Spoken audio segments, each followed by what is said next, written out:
Assalamualaikum warahmatullahi wabarakatuh. Perkenalkan, nama saya Erpina Slaudengi, Fakultas Ilmu Sosial jurusan Pendidikan Sejarah dari kelas A. Tujuan saya membuat video ini untuk memenuhi tugas mata kuliah saya, yaitu Pendidikan Pancasila. Sebelum kita masuk ke materinya, alangkah baiknya saya akan mengajak Anda untuk melihat video singkat tentang sejarah pada masa Orde Baru.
Oke, langsung saja.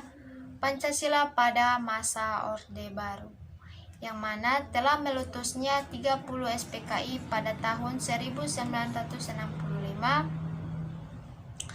telah meruntuhkan konfigurasi politik era demokrasi terpimpin yang bercocok otoritarian.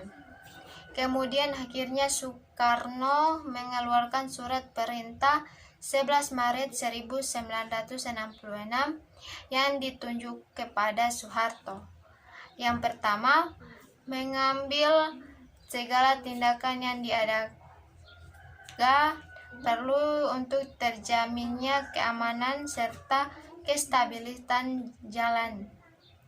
Kedua, mengadakan koordinasi pelaksanaan pemerintah dan panglima-panglima angkatan-angkatan lainnya. Yang ketiga, supaya melaporkan segala sesuatu yang bersangkutan paut dalam tanggung jawab. Kemudian pada awalnya kehadiran Orde Baru memulai angkatan pemerintahannya dengan lagam libertarian. Orde Baru telah menggeser sistem politik Indonesia dari titik ekstrinsik otoriter pada zaman demokrasi terpimpin ke sistem demokrasi liberal. Kemudian kita masuk saja ke kesimpulan. Pada masa Orde Baru, yaitu pada masa kekuasaan Presiden Soeharto, bangsa Indonesia kembali menjadikan Pancasila dan Undang-Undang 1945 sebagai dasar negara. Itulah materi yang saya bisa jelaskan. Apabila ada kata-kata yang tidak sesuai, tolong dimaafkan. Wabillahi taufiq wal hidayah. Wassalamualaikum warahmatullahi wabarakatuh. Oke, langsung saja. Pancasila pada masa Orde Baru, yang mana telah meletusnya 30 SPKI pada tahun 1965, telah meruntuhkan konfigurasi politik era demokrasi terpimpin yang bercocok otoritarian.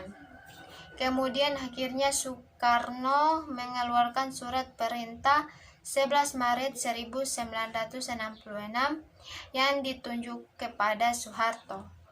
Yang pertama, mengambil segala tindakan yang diadakan perlu untuk terjaminnya keamanan serta kestabilisan jalan. Kedua, mengadakan koordinasi pelaksanaan pemerintah dan panglima-panglima angkatan-angkatan lainnya. Yang ketiga, supaya melaporkan segala sesuatu yang bersangkutan paut dalam tanggung jawab. Kemudian pada awalnya kehadiran Orde Baru memulai angkatan pemerintahannya dengan lagam libertarian. Orde Baru telah menggeser sistem politik Indonesia dari titik ekstrinsik otoriter pada zaman demokrasi terpimpin ke sistem demokrasi liberal. Kemudian kita masuk saja ke kesimpulan. Pada masa Orde Baru, yaitu pada masa kekuasaan Presiden Soeharto, bangsa Indonesia kembali menjadikan Pancasila dan Undang-Undang 1945 sebagai dasar negara. Itulah materi yang saya bisa jelaskan. Apabila ada kata-kata yang tidak sesuai, tolong dimaafkan. Wabillahi taufiq wal hidayah. Wassalamualaikum warahmatullahi wabarakatuh.